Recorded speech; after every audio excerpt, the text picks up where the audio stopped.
8:15, are you ready? I'd like to call together the Human Resource Committee. All are here. And I would like to make a suggestion for switching the agenda, the summer school wages to after the Aquatic Center because she was not here. Oh, is that okay? She was interested in presenting that, and so I kind of placed her that way, but I haven't heard from her. I just double checked. So no, she just had a student issue. Okay, I move to approve the agenda with the change in summer school and aquatic wages. Second. all approved, say aye. Aye. Aye. Okay, and I have received no public comments. I don't see any. None. All right, then we'll go to the Aquatic Center, and Brian, you want to lead that? Sure. It's so again, a little bit in the description noted that the Aquatic Center wages are something that we haven't looked at for almost 6 years at this point. And it has become kind of a critical juncture. In general, I think the thing to note about our Aquatic Center is it's very much a self-producing, self-contained employment. I would say the vast majority, almost every single employee that we've ever had go through that comes as part of one of the swim teams. So they're either a high school boys or girls swim team member. It's an interest area for then we bring them in, we train them, bring them in, and then they kind of work through the cycle as an employee, often staying, somewhat into maybe their college years and that nature. But what we have seen is that has, that obviously advantage has obviously served us well and probably allowed us to not give our attention to this as much as we should. And now the job market and the aquatic market has become incredibly more competitive. As you look at that second paragraph that speaks to that, we have a requirement, because it is a licensed position by the Red Cross, for someone to have 28.5 hours of training just to be our basically a lifeguard. And right now that starting rate is $9.09. I mean, I drove past several fast food restaurants today on my way into that. The starting rate for that is $6 more and requires zero training. We had a lifeguard that was working through into college, picking up like 30 hours. She left for a $2 raise at Fleet Farm to be a cashier, and so it's recognition that we have requires there's a requirement for training. As you work to the right in that chart, the lifeguard instructor, we only have one or two of those, so there are very few folks that ever get to that far right side, but we do need quite a few to serve in that first role. That second role, that first role is just basic lifeguard. Second role is someone who can teach swimming lessons. Head lifeguard means that they're able to open the pool. Generally, that means our morning swims and our weekend community swims. And then a lifeguard instructor is someone that can train any of the folks that's on that in that chart. This is a unique position, or unique because it is, again, really, except for a small amount, very small amount, community education. So this lives in the Fund 80 world, which means that the participants are kind of past this cost. And as an example, I shared a little bit of probably one of our most popular programs is obviously swimming lessons. And so the swimming lessons, we're paying $563, per session. An example of a community swim-based lessons is $22 a session. And so we're still a very, very good bargain, and will remain that if we were to take a look at these things. Provide a little bit of information. The again, average data comes from 2020. The high comes from 20. These are 2020 numbers. This is generally, those numbers are generally, or not generally, those numbers are all other school aquatic centers. This, is not like, we also compete against the community pools. Any pool that's open, for example, Waunakee or one of the country clubs employs lifeguards too, and they're all in a really good spot right now to poach any of our employees. We often train them and then lose them. And so this would be a way for us, I think, to train them, keep them, and allow us to keep delivering swimming lessons and open swims. Are these positions all like high school age kids? Actually, I can give you, they could start that way. So for example, a lifeguard has to be at least 15. A water safety instructor has to be 16. A lifeguard instructor has to be at least 17. And those are Red Cross rules because that's who licenses these folks. And so, as typically, as I said, you're getting into the, head lifeguard instructor. Those are most generally going to go to college students or someone that's been, a few years.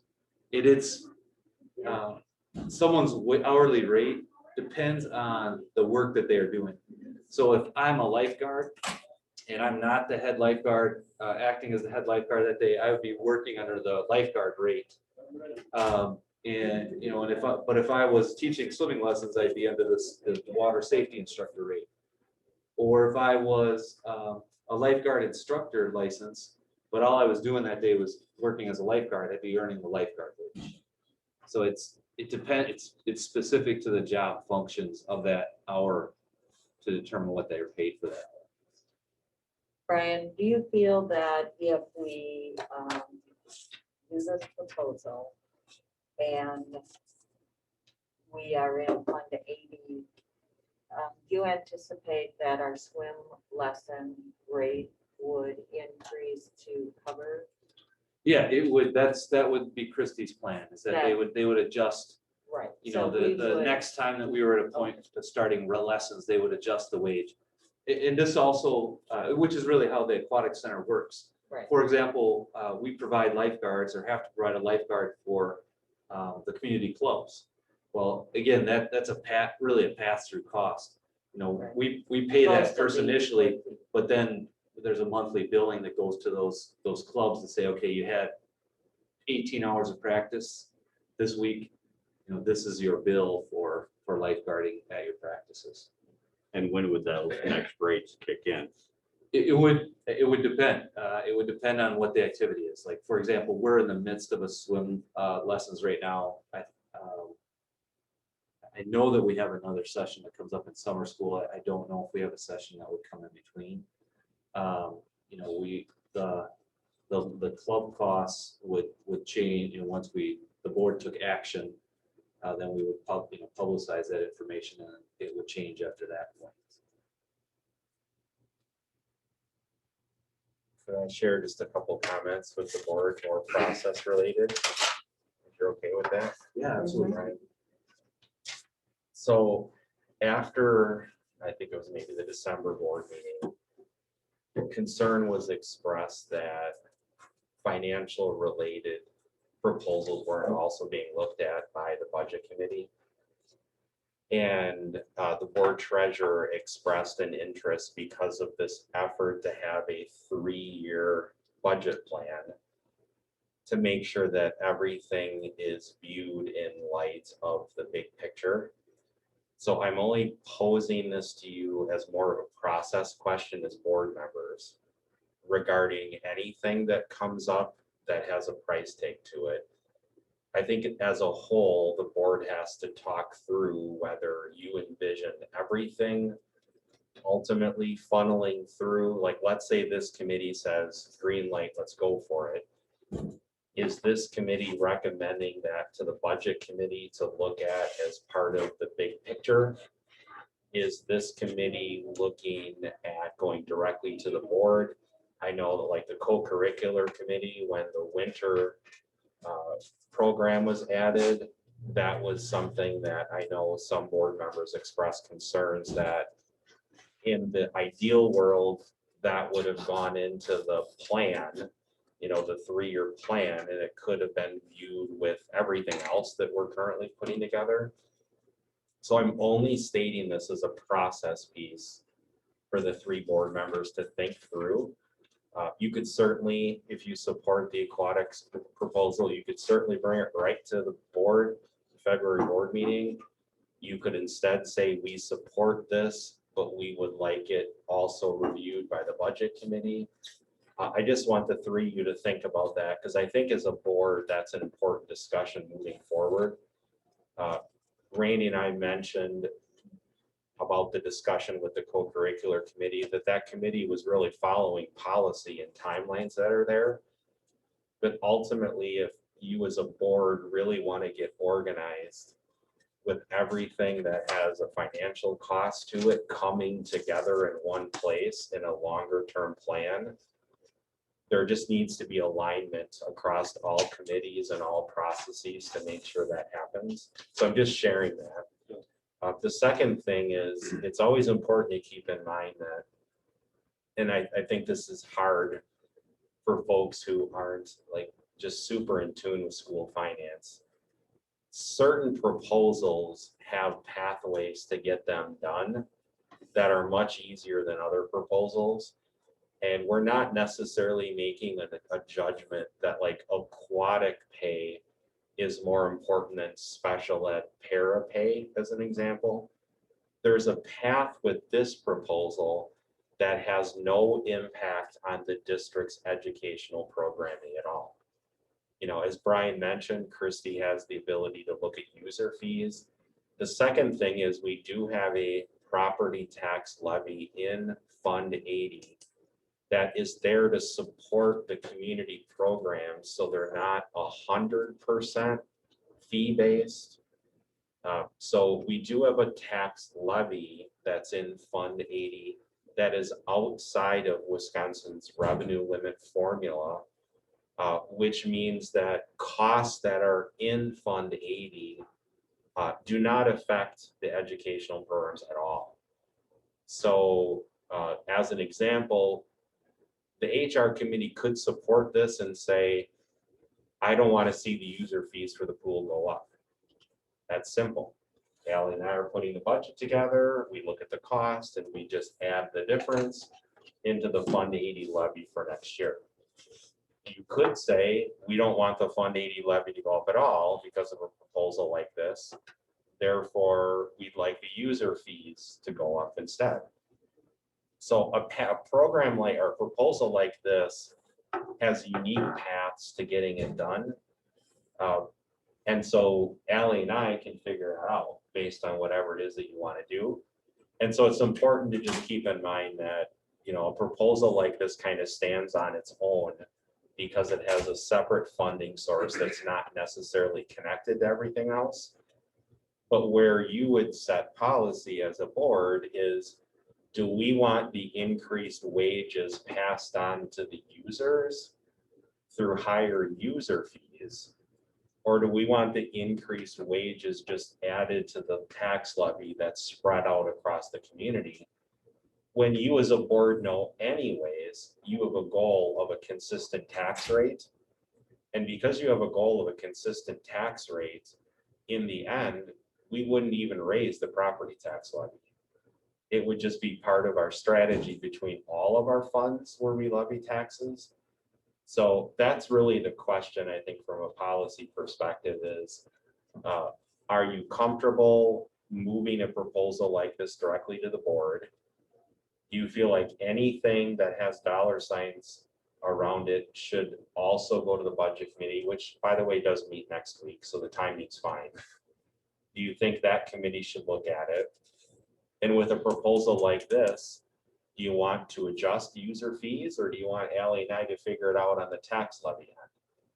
But either way, this proposal makes a lot of sense. I mean, I was saying to Brian the other day, I drove past Culver's, there's a $15 per hour sign, and we're asking folks to potentially be in a situation to save people's lives.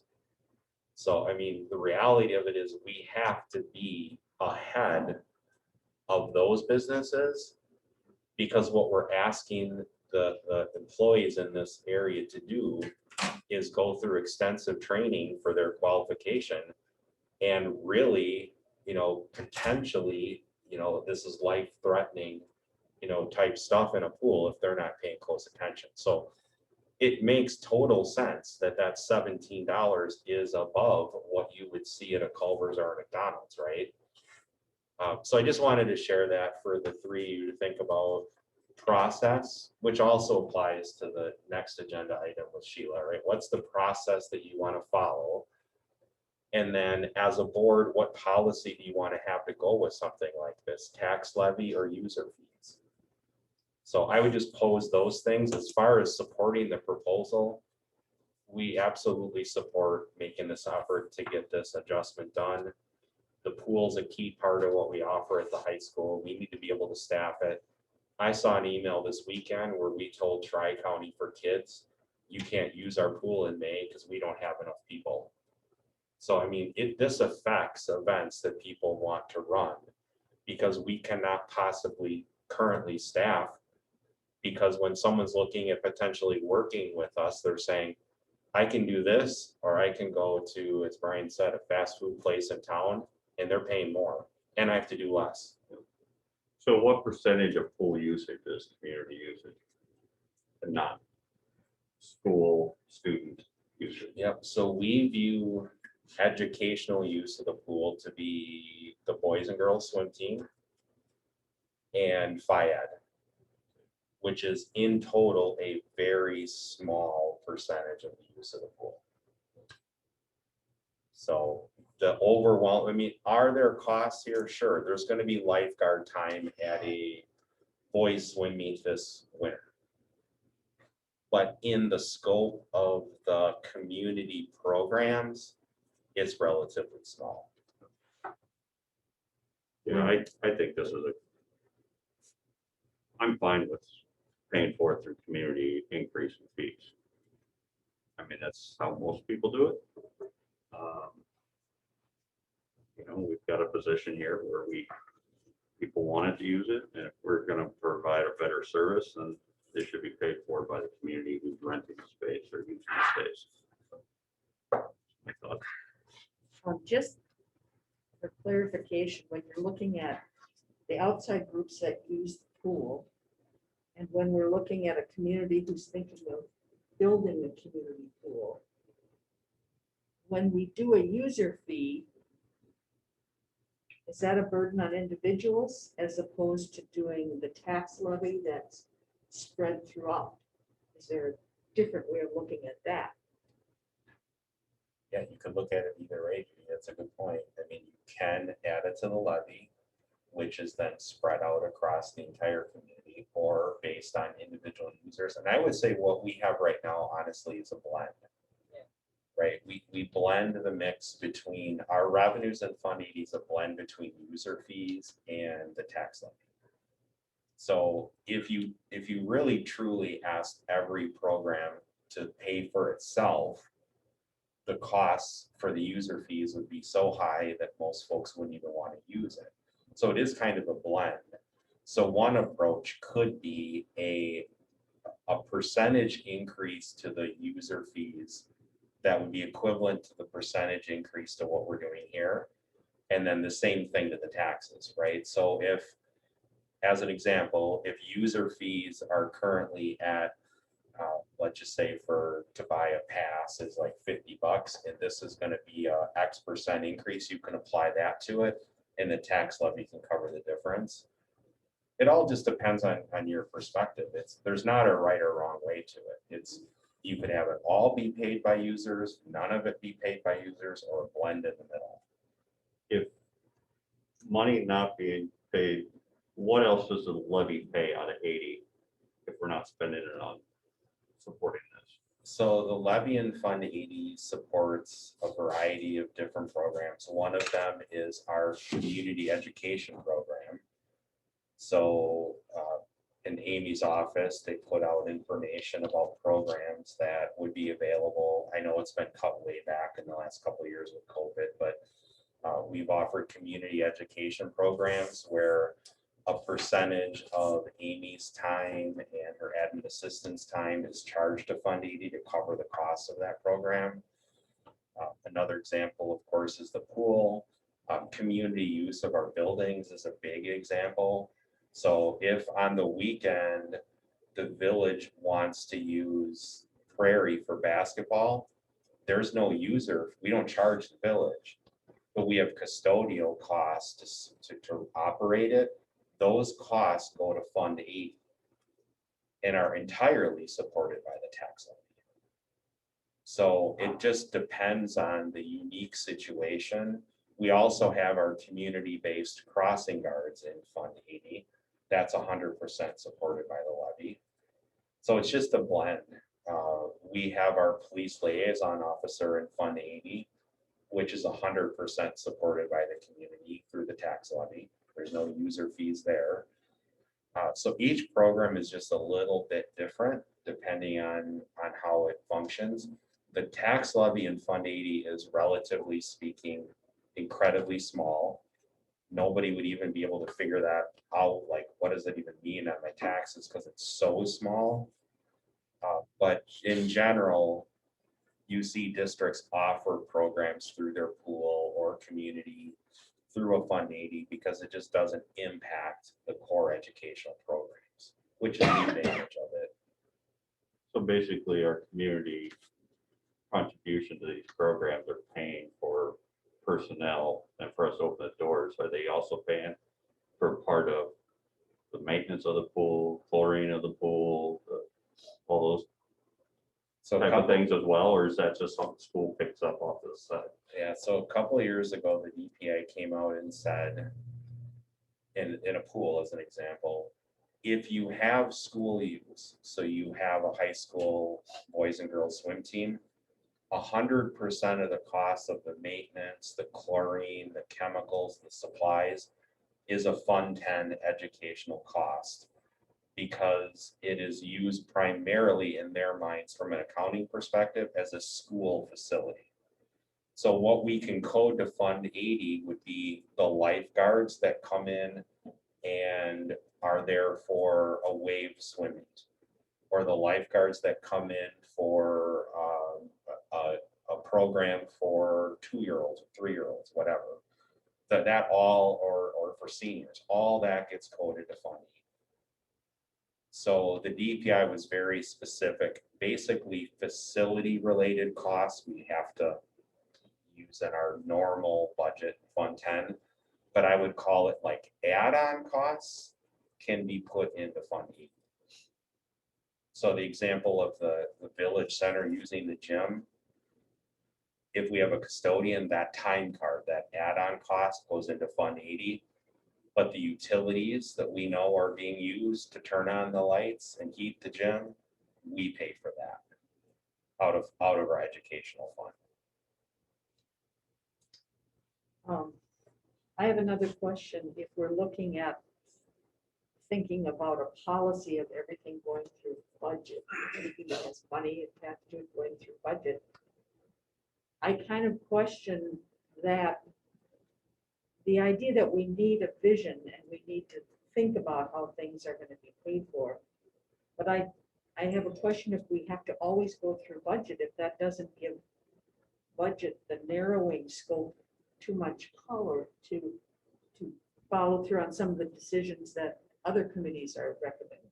So I don't know where that goes. Yeah, I think that's a good board discussion, right? Because the budget committee had requested to see a 3-year vision of all of the possibilities that have to do with costs, and wants to see them in, I will call them, an ability for us to prioritize, but individual committees of the board are doing their work as well, right? So ultimately, that is something that the board as a whole is going to have to discuss, how that process lines up. You know, how do you feel as a board about your committee work And do you feel like if it has a certain dollar amount, it needs to go to the budget committee so it can be viewed in that larger lens of priorities? I can't answer that question. I think as board members, you have to answer that as far as process, which is why I said you could either, in the past, this would simply go to the next board meeting from this committee. But I do know there is at least one board member who's expressed an interest in this 3-year vision and seeing things like this, because where the budget committee would weigh in on also is how does this fit into our property tax levy strategy? Right, so even though this is a smaller piece, this is a part of a bigger picture, which is why I could understand the thought that having something looked at to make sure it's meeting the longer term goals of the district isn't a bad idea. But I also don't know, Joan, if you as board president want one committee almost being able to like see everything from every other committee that has a dollar sign associated with it. I don't know what your perspective is on that. But I do think it's important that the budget committee weighs in budgetary items. But I also understand, Judy, it just that committee becomes very, very powerful in kind of gatekeeper of decision. Well, I see this one as, I mean, I got a couple questions. The first one, this one could self-sustain itself. Correct. And so This is a little it doesn't, different. yeah, that's what I'm Right. saying, this one. The second one is, what would our prices be if we made the consumers pay for this increase? I mean, what are we talking that a group would have to, their fees would jump? You know, I did some kind of preliminary math just sitting here, and if you look at, just looking at lifeguard, I mean, you're going up 80%. If you're going up at those rates, if you look at $45 and go up 80%, that's a huge chunk. I don't wanna outprice our families from a swim lesson, which is so important for younger children. I'm not sure I want to, I don't know if I'm in favor of transferring that whole increase to the user. I like Steve's idea of doing kind of a blend, but not even a blend by percentage, because that, I mean, when you're asked to pay 45, it's one, we're gonna ask them to pay $80 or 85. That's gonna price some of our families out. You know, you have a couple kids, that's hundreds of dollars, and I don't know if our families can do that. And the other thought I had is a program like this, does that fit into our financial system? Can we provide some services through that financial mechanism for families who were now outpriced? So if a family signs the waiver, so that's always a comma, they have to sign the waiver, comma, and let us know, we would waive this. Okay. If they don't sign the waiver, meaning they've only authorized food service to know, then the high school doesn't know about them and can't waive their fees. We do really try to encourage people and try to explain the importance of the waiver. Now it's kind of on the back of the form and we have to call people's attention to it. But if we do get them to sign the waiver, which most families do, we would waive this. Maybe a little bit, Brian, Yeah. to speak to what you're, I think, I can't say exactly what it would do to fees, but I can give a little bit of a picture of how the community part relates to the Fund 10 part. Mhm. So if you're looking at just the community education lifeguard fees, for example, for the year, that's about a $12,000 increase in wages, spread across 12 months based on average usage month to month. And so, like, in relation, we're looking at about 10% of that is Fund 10 work. The other 90 is community education work. So I mean, it's again, it is a sizable increase, and certainly recognizing that. But I would, the general, or the total dollar amount is not as humongous as maybe the percentage would first lead you to believe. That makes sense. So maybe keeping it more in the tax levy. You know, the total package is about 30, just a hair under $35,000 worth of wage increases over the course of the year. Yeah, we'd hardly see that in the tax. And the other thing I would reference is at the end of the last fiscal year, our balance in Fund 80 is really higher than it ever has been historically.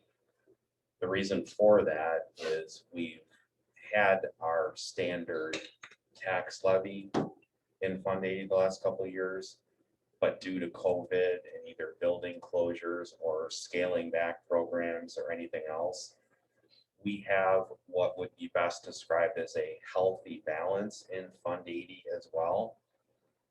Which is another reason why, you know, if you do support this, one approach could be to forward it to the budget committee and ask to look at three choices. Small increase in fees, use some of the balance that's there, and then adjust the property tax levy moving forward. But I would describe this one as there's pretty much multiple paths this could go financially to limit, you know, to Joan's point, if the goal is to have a limit to the increase for families, we can do that.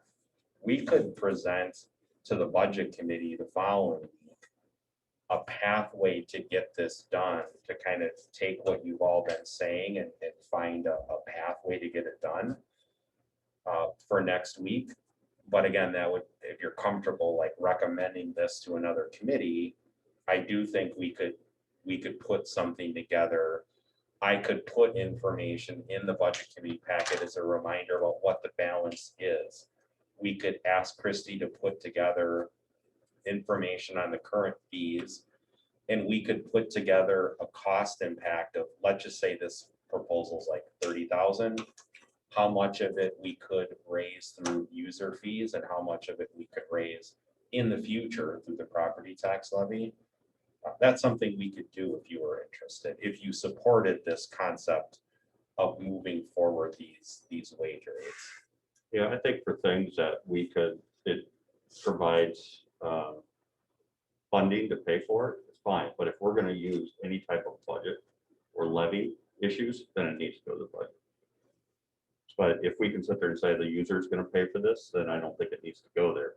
But if we're gonna sit there and take a percentage out of some budget that's supported by a levy, or then I think that should go to the budget. And That might be a good distinction. you know, I just sort of feel that, you know, we have an option to provide a better service. People could choose to have that service or not. I get that budget is there to help support things like this. But, you know, for another discussion, I mean, we have co-curriculars too, that we should also probably be raising some fees there to be able to take away some of the ice time fees and stuff in the future. So every time I hear this stuff, I'm thinking for our students, these are people that want to host a tournament here. Well, this is our fee to be able to do that. I get it. You know, we have staff members and stuff who do lab swim and stuff like that. Maybe that's a different fee. Maybe that is a reduced fee because they are, you know, an employee or a retired employee or something. We have a pool that people like to use. We should be able to support it by raising fees when we need to be able to provide a better service for them. You know, I mean, I get it. And I think people in this community can pay for this. And if we have an option where people who cannot, we have that assistance program. So There That's- is a fee for school usage, right, for adult swimmers and like the organizations that want to use that pool. How frequently is that scheduled? Would it be So- looked at in conjunction with? Yeah, that's a good question. That is a part of this picture as well. And the board has asked that that come forward every May when we bring other fees forward. So we can easily adjust the pool fees when we bring that forward in May. And that's referencing like an outside group that wants to come in and use it for like a Saturday. Not just the lesson. Not just the lessons, right? So that part would be coming in May, and we could certainly take a look at that. One other thing just to keep in mind too, that we've been doing now is Christie's been billing the wave for lifeguard costs. That was a relatively newer change that we made. In the past, we just would, we would sometimes be comfortable with them not having a lifeguard because if their coach was lifeguard certified, they were viewed. But in looking into this, we realized that it's very common for other pools to charge their local swim club for the lifeguards. So Christie's now fully charging the wave for lifeguard services. So we're being completely reimbursed for that. I mean, I see benefits on both sides. Yeah. I do just- too. I just think as far as taking the budget, if anything that comes out of the budget or levy, then we need to take it there. Otherwise, we could. So I guess I'm comfortable at this point to move it to budget, and if you would lay out, kind of different plans for the budget to consider with fee usage, levy usage.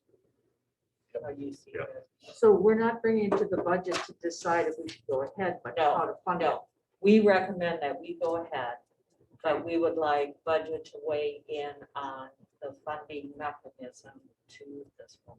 And then that would go to the whole board. Yes, I can look at that. so I make that motion. Second. All in favor? I Okay.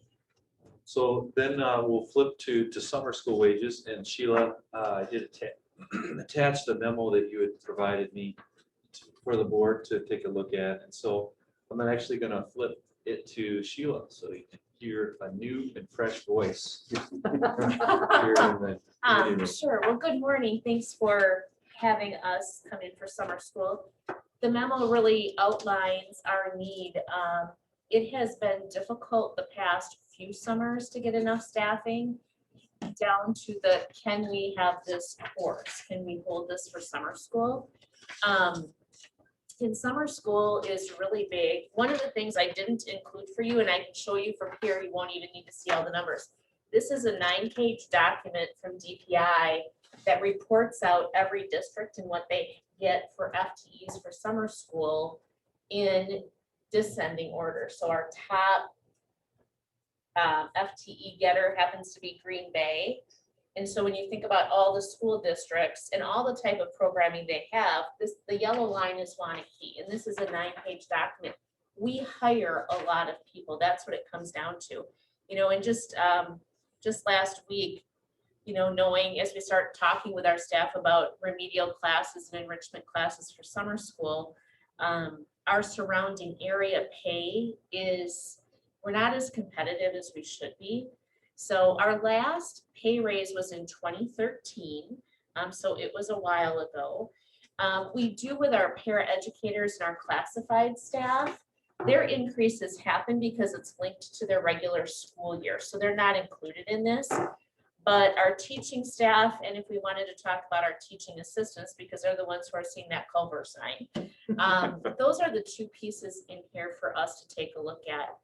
Back in 2013, we made a delineation between our regular staff and outside staff with the idea that we would recruit more of our own. And that's waned over the last few years. And so what we want to be able to do is for some of our summer school staff who come in year after year, we want to keep them because we desperately need them. So we did away with the regular Waunakee Community School District staff versus the outside, but we've always hired our own staff first. We remain firm with that. The principals do a great job with that. If there's a staff member who wants a summer school job, they would likely have one unless they decided well after we were done with hiring. So the suggested increase is based on surrounding communities. And I probably should have put Sauk in there. I just had a teacher who's actually one of ours. And he's gonna go work at Sauk this year because they raised their pay to $27 an hour. So our proposal, you can see our current pay system is to do enrichment at $30 an hour and remedial at $35 an hour. It's hard to project exactly what that increase would be because we have a variety of teachers who fell into categories about whether they were enrichment in our teachers, enrichment in outside, like what that would look at. So I did put that in there. It's hard to know what the exact impact would be until we do the hiring. We do hire in February, so we have a sense of urgency to advertise this. And if you take a look at the surrounding districts, Brian also has and I brought it with, just a hard copy of many, many more districts. But these are really the main ones when we're trying to call people and hire them and recruit. Because it's not as simple as putting a posting out and then they all come and then you choose. Those days are kind of gone. It's you put that out there and then you recruit like crazy. So these are our main people around us and what they're offering per hour. And what I would say is we don't know necessarily what this summer's rates are for all those folks. We know this is, Say that again, we don't Brian. know what this summer's rates are for these districts, right? Because we knew Sun Prairie's upcoming summer rate and we know Yeah, Middleton's, so. but I don't think we know DeForest. Or do you? Yeah, do you and have some of them haven't insider? been yet updated. So I'm not sure that DeForest is updated on there. We do believe Sun Prairie is. And I only bring that up is right, is that everyone's a little bit, we all share the information to the degree that we have to. Like, so they're not gonna necessarily say, hey, Brian, here's where we're putting it this summer. What happened to us last year is that a number of these school districts adjusted this rate before recruiting season. And we went from really or average position to kind of under position. So they're not gonna say, hey, this is what we're doing this summer until it's public. So it's a little game we all play against each other. So I don't know if you have questions for me. We anticipate last year, and these are actually, I've got a couple of documents that will come to the board meeting when I do the full report out and recap of summer school. We're bouncing back, 2020 summer, when we ended up going all virtual, our numbers did go down. But we've bounced back and recovered quite a bit. So last year, our increase, we're up to 160 full-time equivalencies, so really doing well. I anticipate our program will again be large. The deep dive report shows that. So I think we're at the point where after, a number of years of struggle without the right staffing, enough staffing, we will have to cut classes. What, I can't remember, my kids haven't been in this program. I'm for gonna a while. apologize ahead of time. My assistive hearing devices are in the shop right now. So All right, sorry. that's okay. My kids haven't been in the program, so I can't remember, what's the fees for these programs? Is there any anymore? There are very, very few fees. We took several years working with Steve to get those to zero. There are a couple of exceptions, like camp invention cost is partly paid by the parent, the bulk is paid by the school district, and there's a formula we use for that. But otherwise, almost everything is at a zero base. And that's true for enrichment as well as remedial. Brian, just a couple things to share with summer school because it's a very, very unique program in Wisconsin school finance system. Couple things with it.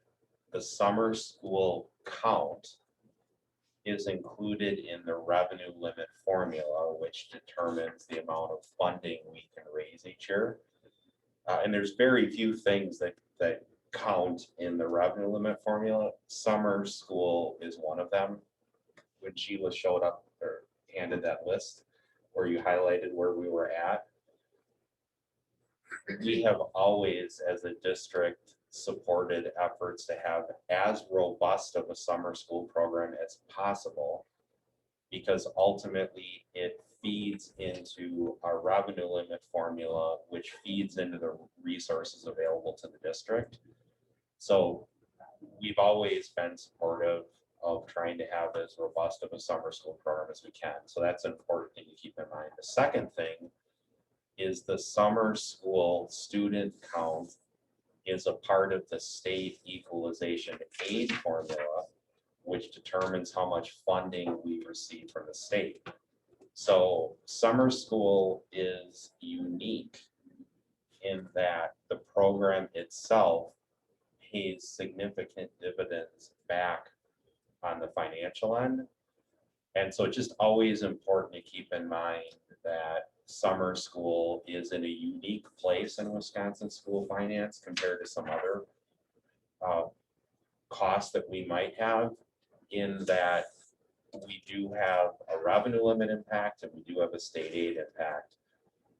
So it's just always important to keep in mind. The other thing I would say is I think this discussion around wages really plays into why Brian and that committee had come up with an intent now that I mean, as a district, honestly, we struggled in the post-Act 10 era when most of these items were bargained before.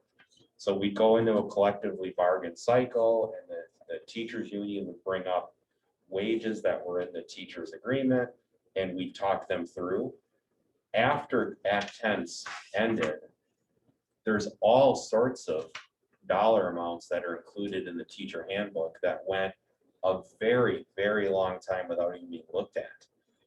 Brian and his committee tried to go through and identify they did identify all those, and then try to get some kind of a cycle, because as an organization, we want to have a plan to make sure that wages are being reviewed wherever they are in our handbooks.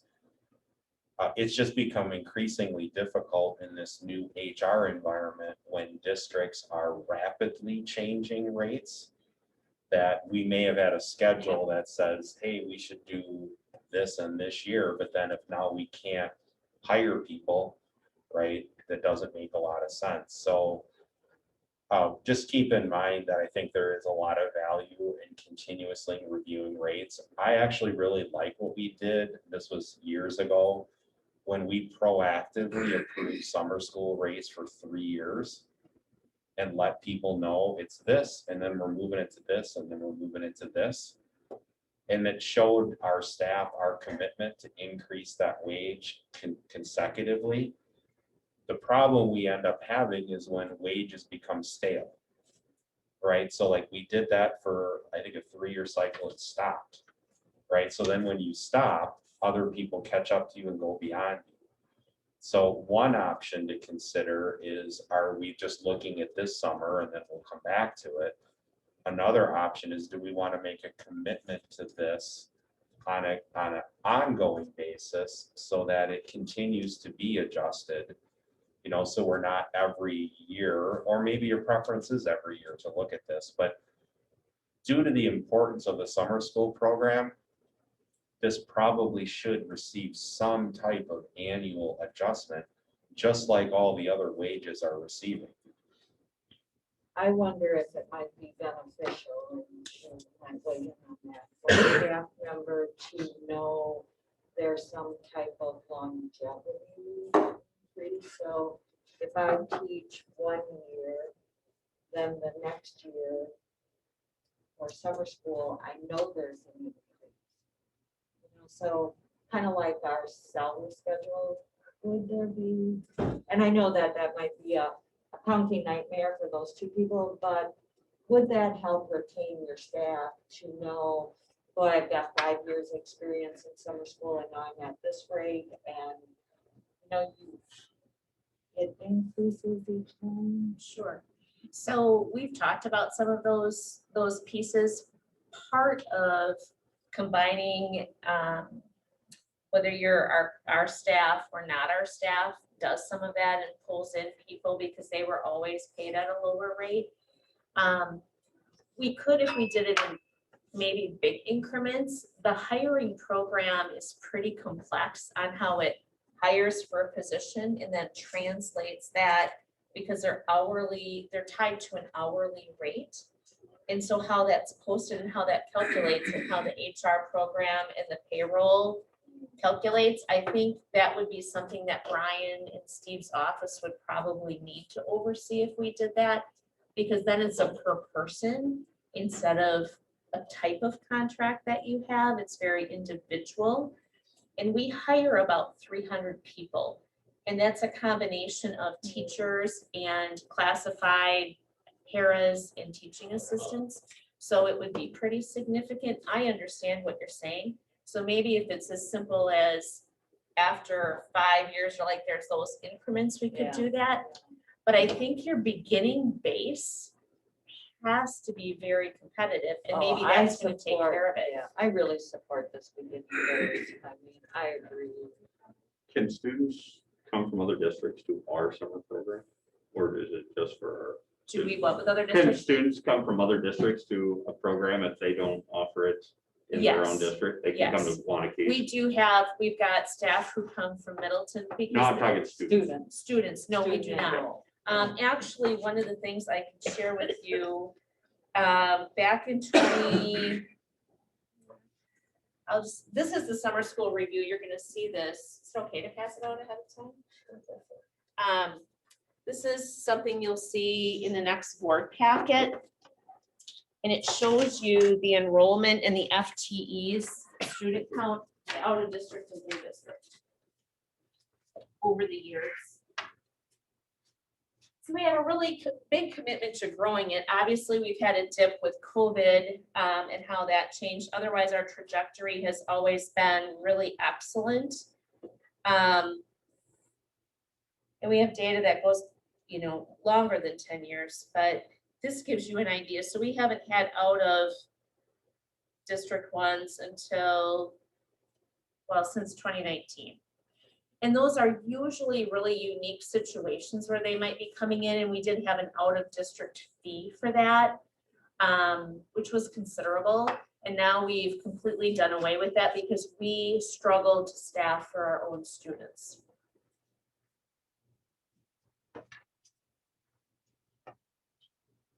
I wonder, Joan, if kind of what Steve had mentioned, the idea of just planned system increases might be a way to provide that information that you're kind of doing, encouragement for folks to come back.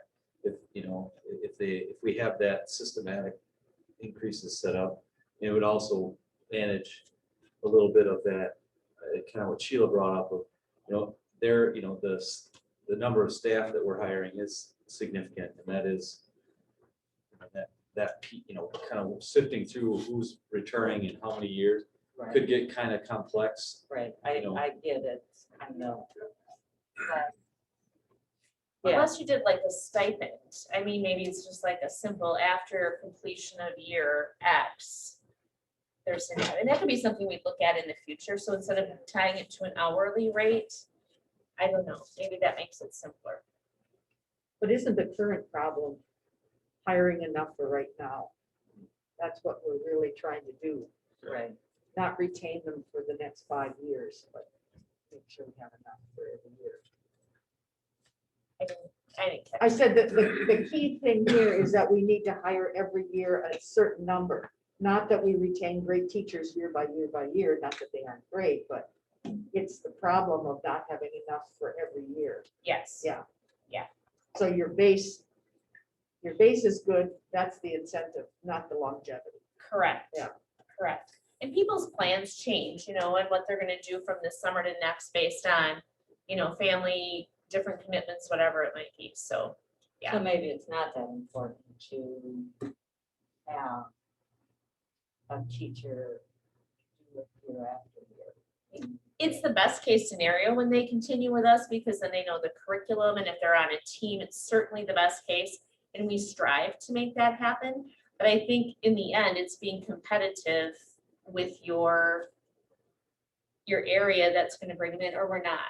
And you can't blame them, especially when it's that many. They are driving from surrounding communities to come here.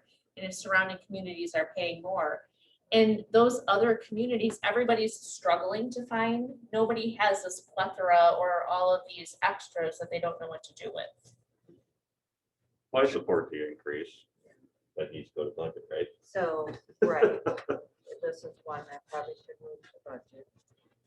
So what Ally and I can do, because again, this is getting into the granular details of school finance, we can help show the revenue limit, how this affects the overall district budget, how it affects state aid, just so folks can get a chance to, again, as a reminder, how important the summer school program is. Judy, you're right. I think we can circle back to the next year and the next year and next year, get a process in place, because really it's more like we need to worry about it now. But I would encourage this committee to take a look.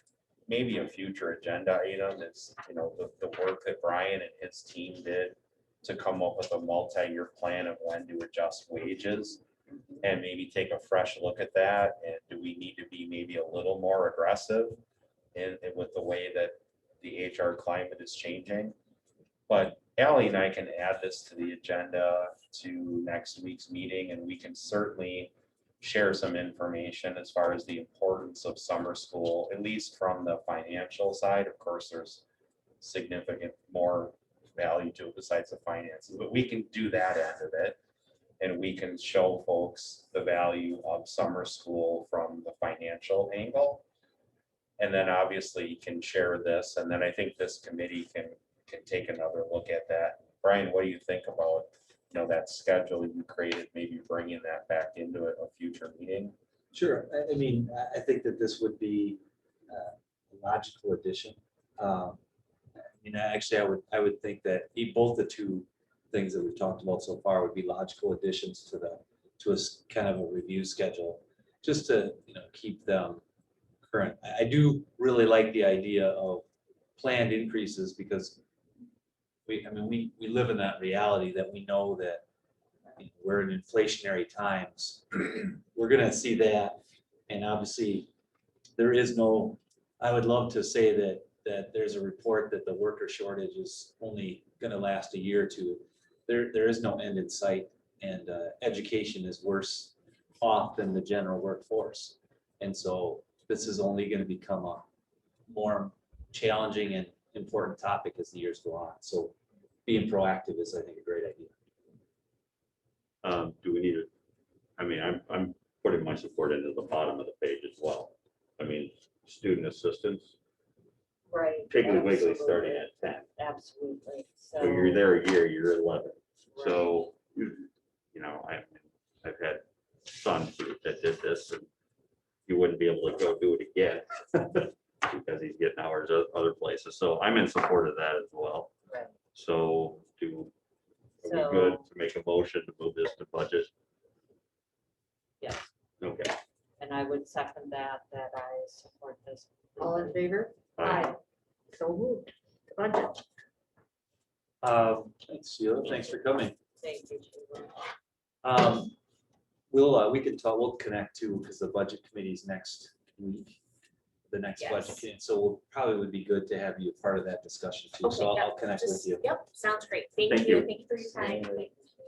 The next topic is really discussion, and it's to get your thoughts to kind of shape what actions we might start building towards.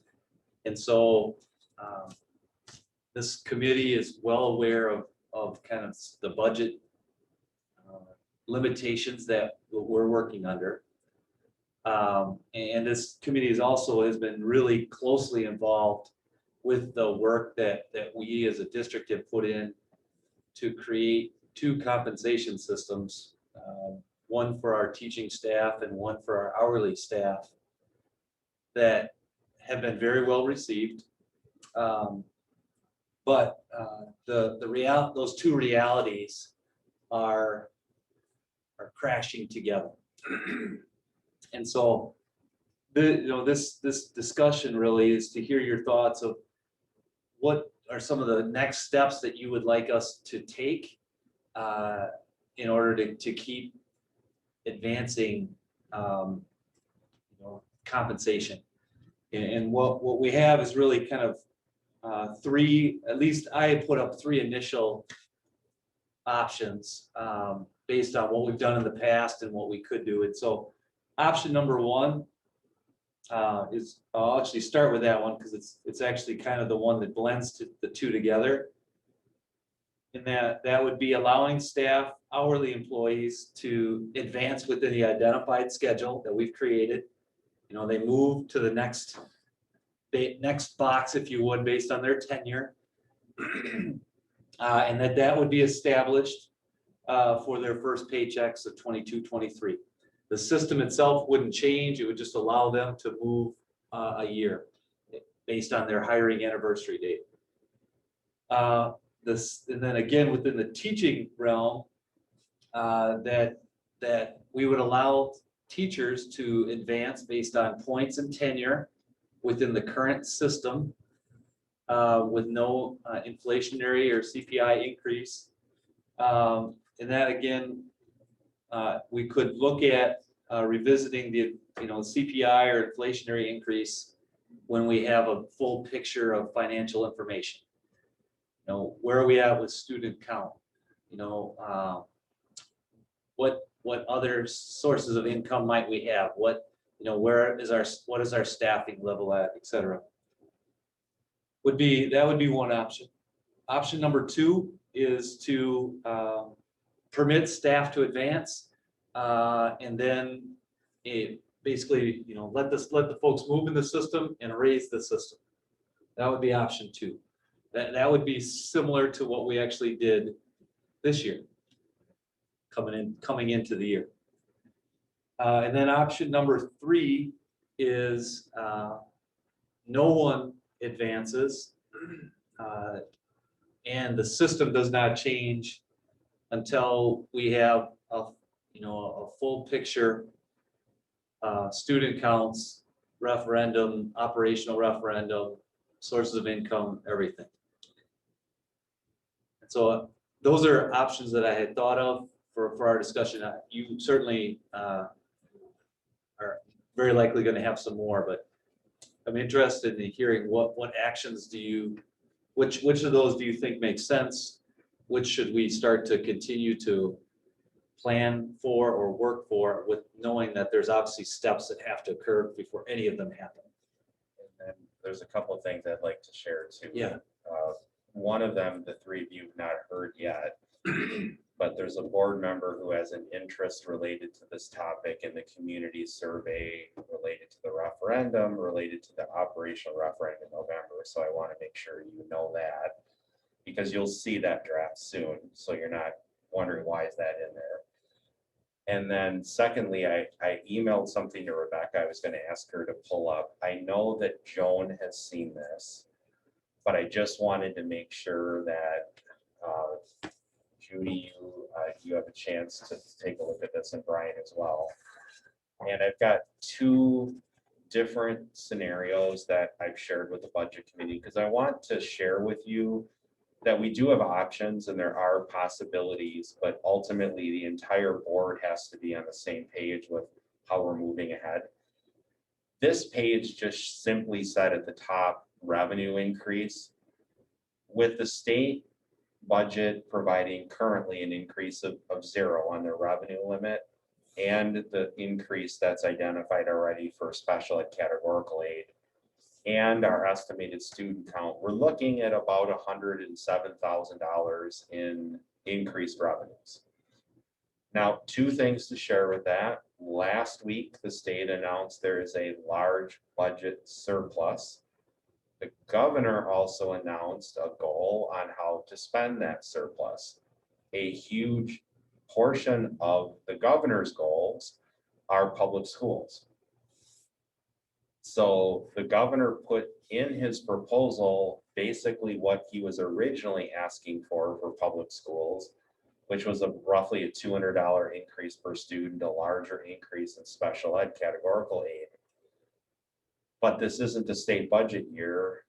This bill would have to be acted on.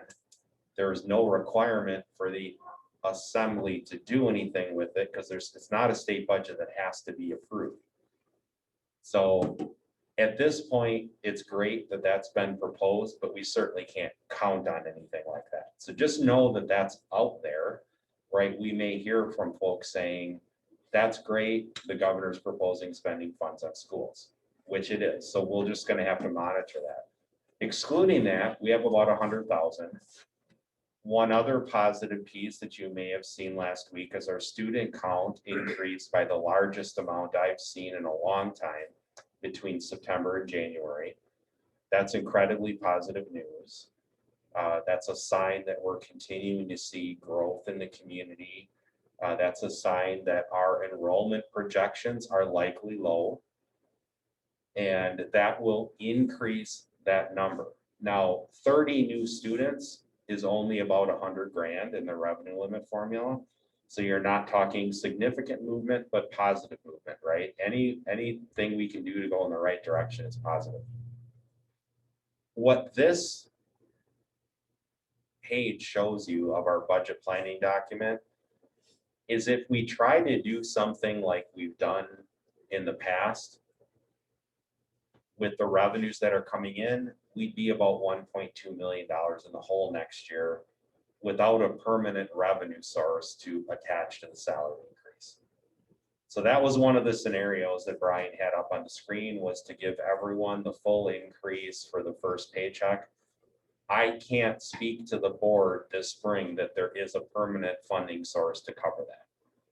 So if you want to go to the next page, Rebecca. However, I did share, no, I'm sorry, the next page of that document, page 13. Thank you. I did share with the budget committee, there is a path that if the board wants to advance people on the compensation systems that you've already approved, which was the first scenario that Brian discussed, that I believe we can make it work. And so I show a path here of some reallocation of expenditures and looking at different options. Of course, the board would have to weigh in on all of this. But you could see the salary and benefits piece changed from both inflation and compensation systems to compensation systems only as a first look at this. And then there's a strategy, various strategies that I'm identifying here as a path. And not only would those strategies identify a pathway to option one that Brian shared, but also the possibility of the 3-year budget plan. If there are needs coming forward educationally that the board would like to see us make some investments in, this page gets us to a plus $760,000 for next year's budget.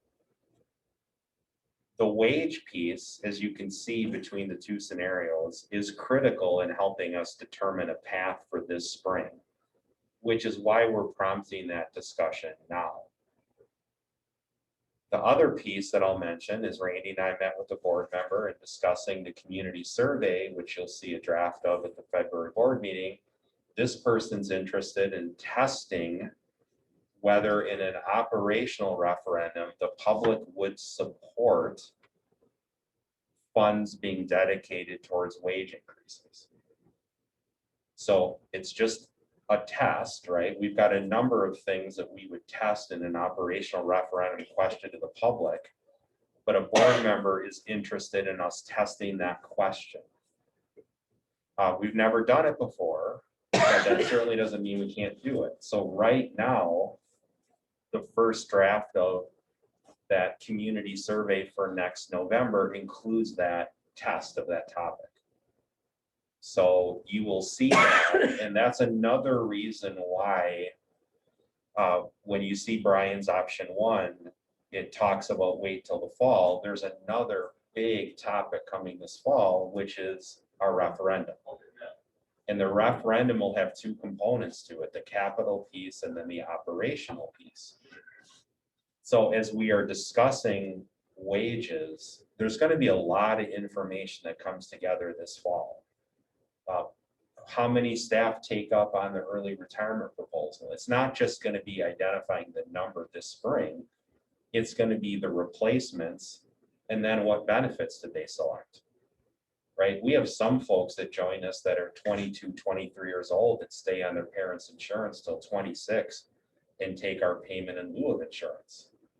Right? Until we can see what people choose to do, we can't accurately tell the board what those savings are. We can estimate it, but there's going to be a lot of information coming together this fall around the topic of our budget. What the board is going to have to discuss is we've utilized different strategies. I mean, Randy and I worked under like 8 years where we held all decisions on pay to the fall. We didn't do anything. We didn't go through a wage system. We didn't do inflate. We didn't do anything. Okay, so we've done that most years since Act 10. We no longer collectively bargain the full scope of agreements. So since then, we have mostly held. Based on a lot of feedback from the staff, last summer, we made a change.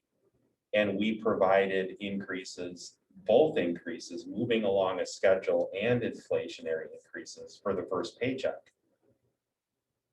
We're describing maybe a middle ground between the two, where the board approved compensation systems are implemented before your first paycheck. So what people could see right now in their handbook, but the inflationary increase, which is going to be the bigger part, is held until the fall. And that is so critical. The answer to that question is so critical in where we go this spring with positions we might bring to you, other concepts we might bring to you, and having an understanding from you as board members as to where you believe we should be going with this topic, what you believe that community survey should look like. And we're just prompting this discussion a little bit earlier than in the past because of the critical nature of how this fits in. You know, we can have a scenario that's 1.2 million in the hole. We can also have another scenario where we have $750,000 available to spend and anything in between. So thank you, Brian, for letting me jump in. I just kind of wanted to set that bigger picture stage for a minute. And then really Brian's question was that the three things that he laid out, you know, as board members, where do you see this going? And how do you see engaging? I would ask the question, how do you see engaging the entire board on something of this significance?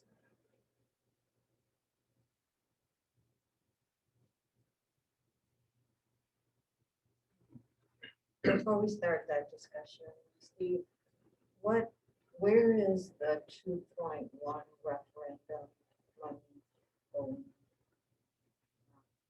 Yep, so this year's budget is contingent on balancing, contingent on two temporary sources of revenue, the 2.1 million and ESSER 2. So that's included in the. It's included in the background of the budget remaining there until 2025.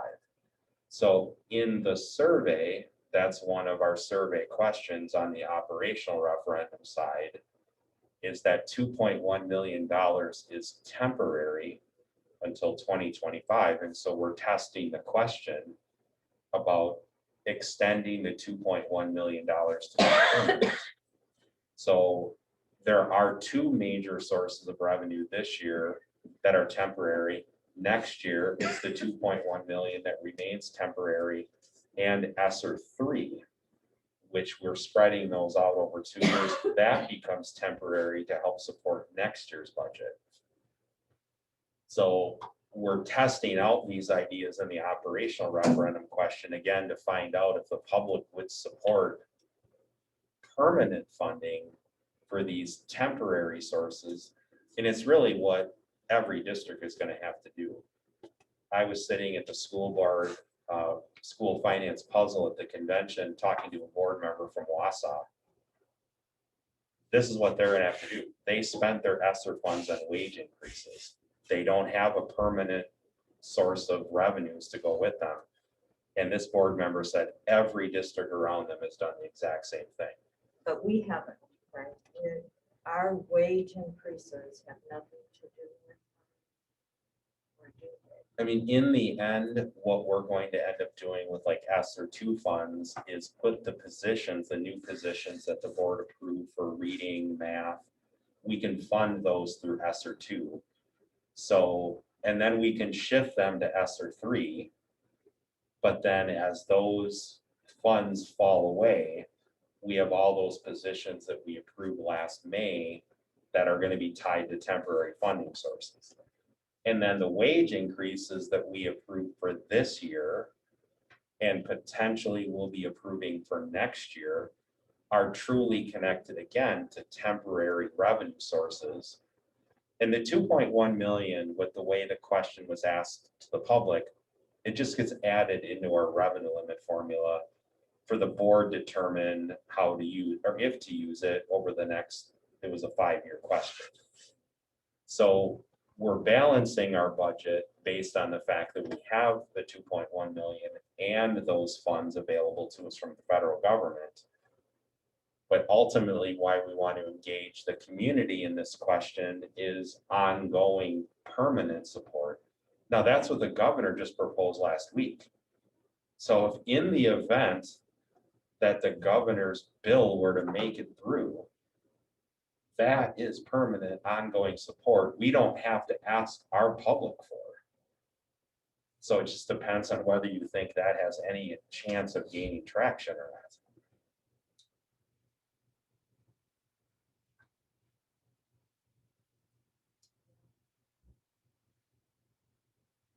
My first hope would be to do number 2. Give the staff what they're expecting. If we could find a way to do that, that would be my highest priority. And then number 1, I am not in support. You're not in favor of number 1? Not in support of number 3. Oh, 3. Number 2 would be my first hope. Then I 1. could accept number 1. I don't want to hold any wages. And right now CPI is over 4. Yeah.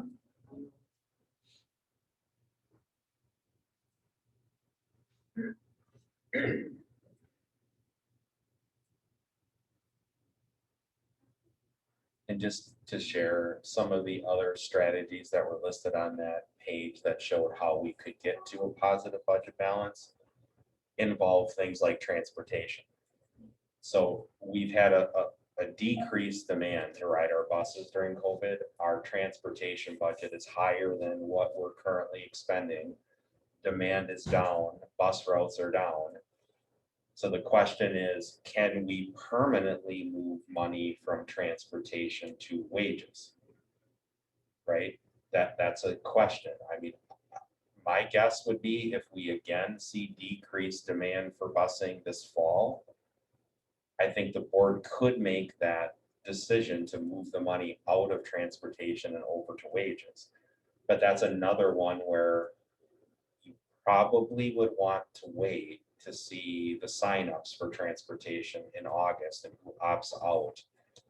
And so that's kind of the challenge with 2 is we've got a lot of things coming together this fall, a very high inflation number. And I think, Joan, the biggest challenge with 2 is the board would likely be put in a situation of trying to have a low inflationary measure that would be affordable, as opposed to waiting when you could see how did early retirement go? What is the demand for busing? How many new open enrollment students joined us? Did that student count stay strong? That's the advantage of waiting. Also with the operational referendum. right? There's gonna be a lot of major financial things coming together in the fall that I would say the challenge with two, and certainly two is something we could do. We did it this past summer. The challenge with two is you'd be operating with an available funding base that is going to be lower than what you would like to have to make the decision on an inflationary increase. That is to me what I see as the challenge with number two. The advantage of number one is folks will see the increase that they can see in their handbooks. Right, so in my handbook, if I'm a member of the classified staff, I see on July 1st, I move to year 3, I see what that is, I will get that. The new teacher comp system that the board approved this past summer, they can see it, they know that's coming. Right, so we could do that, and what people are saying they will receive by their first paycheck, with the understanding that our preference is not to move the inflationary adjustment forward now because the allowable funds would not line up with the type of an increase we'd like to provide. And then wait and see about these various variables and how they come together. And I think, you know, the three of you and the entire board weighing in on your thoughts on that operational referendum question and the way we've broken out the survey is really critical. You know, do you support that or don't you? Do you support asking those separate questions, breaking it out in that manner, and that obviously plays into that. But even if you remove an operational referendum, there are a number of other strategies we could be looking at to increase the amount of funds that would be available to provide an inflationary increase. It's just if we had to make that decision by a group by July 15th, it's going to be lower than what I think anyone would want it to be, given we don't have a current permanent source of funding to line up with wage increases. So that's kind of why we've positioned it as the three approaches. I agree with you, Joan. I think there would be disappointment in three because of our approach that we took this past summer, right? So I think three, we would receive negative feedback from our staff on. I think two would be the preference from our staff if the inflationary increase was supported by the funds so that we could make it high enough, right, to reflect what's happening with inflation. And then one, I find is kind of the middle ground between we can move people on the systems that the board has already approved, but get to the fall to see if hopefully a number of these, you know, these strategies go our way and we would have some additional funds available. You know, the transportation thing could go our way, right? I mean, I happen to think that some families have just shifted their way of getting kids to school and they just aren't going to ride the bus anymore. You know, if that's the case, we can move money. The early retirement incentive. I mean, there's a lot of positive talk right now amongst the staff on that proposal. So depending on who decides to take it and then how many people, you know, we hire at different benefit levels, we're going to be able to tell you how much money that generated. And then there's a number of other things on that list of strategies that the budget committee is going to be weighing in on this spring. So I definitely see a path for the entire conversation being positive.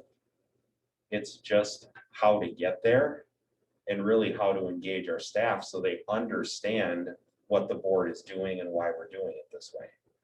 I mean, I agree with Joan. I mean, that's number two is what we would want. But I think we have to hold something back till we have some numbers. Yeah.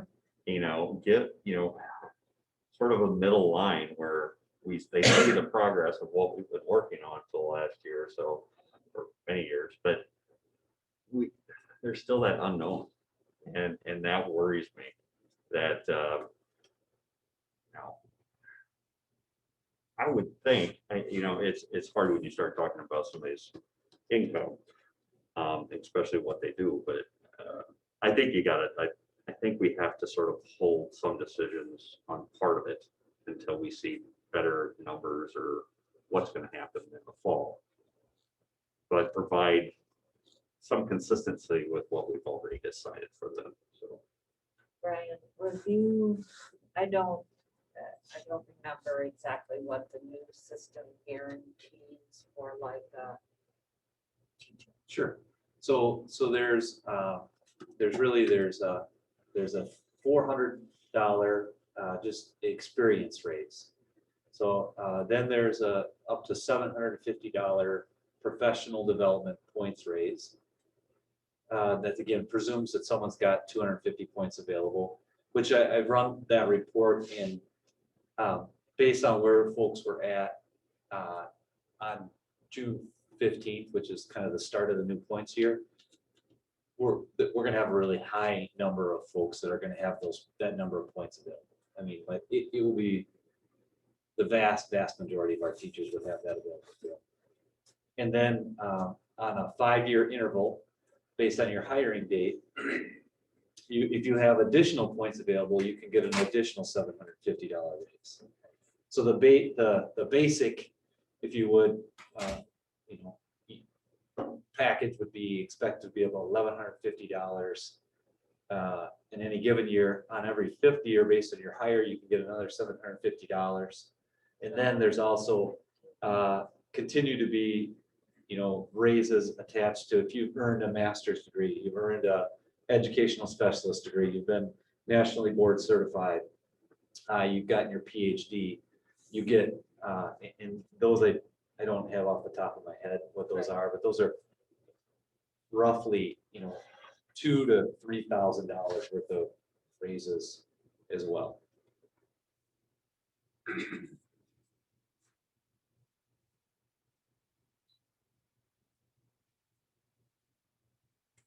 So are you looking for a recommendation to bring on to the board or just information? Well, gotta go to budget.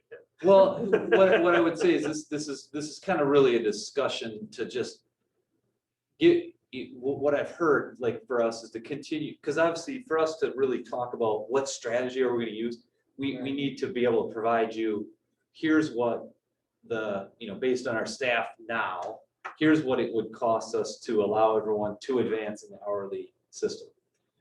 Based on the staff we have now, here's what it would cost us to advance our teachers in their salary system. But I mean, both those things take a chunk of time. More so in the hourly one is much more time intensive to figure that out. But before I kind of went through getting those estimates and building that information, I wanted to hear from you if that was something that you value or wanted us to continue gathering information.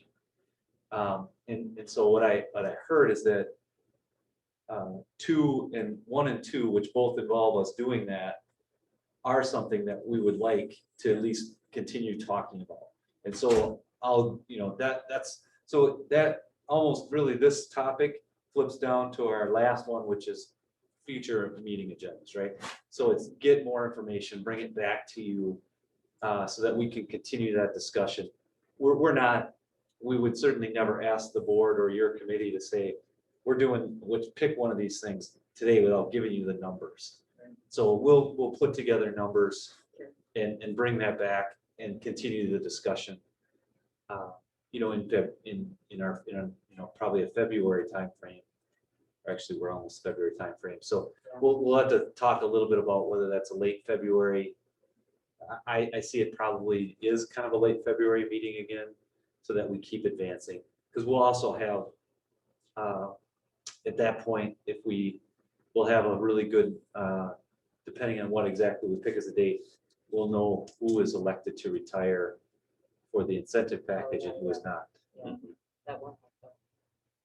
So you heard we like 1 and 2, and we'll put it on the agenda next time. So I'll keep the process. We'll put together that next step of information to start to get you numbers to put this in place. This next topic it relates to number 7 for sure. It relates to what we just talked about, but in that if we're not advancing anyone, this is really kind of a moot discussion. But if we are advancing hourly employees, something I would like your feedback and perhaps your action on in a future meeting would be, the board had several years ago moved to the idea that we're going to advance people on an anniversary date based on their hire for hourly employees. Very employee friendly, very, well received by employees. But what we have learned within our new system is that it's time intensive to make that adjustment, because we have to change two things: the employee management plan and the true time system to reflect it. And basically, we are hiring folks and have been hiring folks all the time. And so it's every payroll, we're changing these two systems. And what we're proposing is that we keep an employee-centric move, but we make it more uniform in that it becomes 2 dates a year that people advance for their hiring date. And it would, everyone would advance at least as soon as their hiring anniversary or earlier, if we used a July 1 and January 1 system. This is not, I can't take any credit for it. This is the system. This is the way that several area school districts do this. And now that we're involved in it, we understand why they follow it. We would like to use the same thing if we're making the decision to advance people, and then we would obviously drop this into the handbooks for next school year. This makes perfect sense. Mhm. But again, that's for later when we decide. Well, you don't want to. Well, it would, But we support it. yeah, if you support the idea, I'll put the language together to go into the handbooks, and then we'll, if, again, it's dependent on, if we're not moving anyone, it's a moot discussion, but if we are, we would use it. The last item for today is based about health assessment participation. Our current handbook language says that if you are on a family plan and you're married, your spouse has to participate in the health assessment as well. Last year, Dean Health Plan said, hey, we don't have the staff, we don't have the time, and we don't, it's COVID. We're just vetoing that process. We're not offering it to you. So my ask to the committee is we're also in discussion right now with Dean Health Plan to better connect the incentives that they offer for folks to do this to actually, and actually what they ask folks to do to better reflect things that make a positive difference in someone's health. And right now, that isn't necessarily the case. And so what I guess I'm asking is that your blessing for us to say, employees, we want you to continue to participate in the health assessment. Spouses, we'll continue to pause because it was paused last year. You haven't done it for 2 years. When we come back and revisit that topic, that we look at, is what is in there valuable? Does it make a difference in someone's health, or is it just an ask that we're putting forth on our spouses of our employees? And I also think at a deeper level, is it something that, do we want to continue to try to do that with spouses, knowing that they're not really under our influence? Because other school districts have made the decision that let's focus on employees, let's focus on health of our organization. I'm not ready to say that yet, but maybe if we could pause while we're in the development and discussion phase with Dean Health Plan about what health assessments look like in the future. I think it makes sense for us to just have that picture before we make a permanent decision. There's no cost change if you add or subtract a spouse. No, Dean Health Plan doesn't care what we do. This sole reason for this discussion in the committee is that our handbook right now says if you're in the family plan, We want spouse, or we want the employee and spouse is to do this to get the differential. And last year, Dean Health Plan said, nope. So we just said, employee, if you, as long as you do the health assessment, you get the improved differential for insurance. We would do the same thing again this year. And basically pause the language in the handbook to say it's only employees doing the health assessments. Let their spouse have the option if they want. Yeah, to. we could make it optional. I mean, it was technically optional last year. Yeah. Almost. Yeah, I would support just having the requirement for the employee to do it with an option. Because that's pretty much what it is right now. Anyway. That's what they want, so why would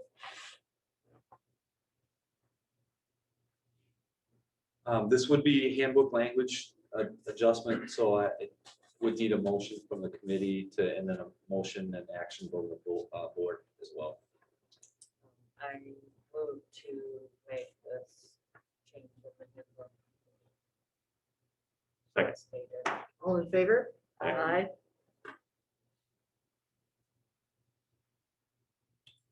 Then, so again, future items for future meetings would really relate to compensation system planning and continuing to gather that information. We will, I think if we look at setting our next committee meeting after February 28th, we'll have a picture of who is elected to retire in the teaching group for the incentive. And it's kind of start to talk about options at that point. Yeah, I mean, I think it's obvious that we want the best for our employees and compensation, stuff like that, but we can't give what we don't have yet. So that's what we want to look at, so. So would you guys want to look at the calendar for February 28th? After February 14th. 20, it'd be, so the 28th is the deadline Oh, for okay. for taking part in the incentive. Would you need an amount of time, Brian, to pull that all together? No. So they can do it on the first. if they want. Yeah, right, I could have that information up first. Because that's just a raw report. We're not at that point gonna have anybody hired to replace anyone, but we'll have an idea of what we need to start doing. Again, with the committee's reminder to the committee that March 15th remains the deadline for a retirement announcement in the handbook. But if folks wanted to take part in the incentive, they needed to tell us by the 28th, but they technically could still tell us through March 15th. They wouldn't get the. They would incentive. not get the incentive. But they between would retire. Yeah, they could still retire. So I mean, we could meet, we've got a board meeting as is March 14th, obviously, and that would give us the week of February 28th.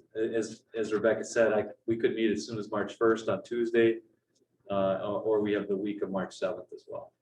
I'm on town the week of March 7th. And I'd prefer Wednesday or Tuesday. Or Wednesday or Thursday. Wednesday the 2nd. That would be my preference. I'm fine. Works for me. 8:15. 8:15, March 2nd.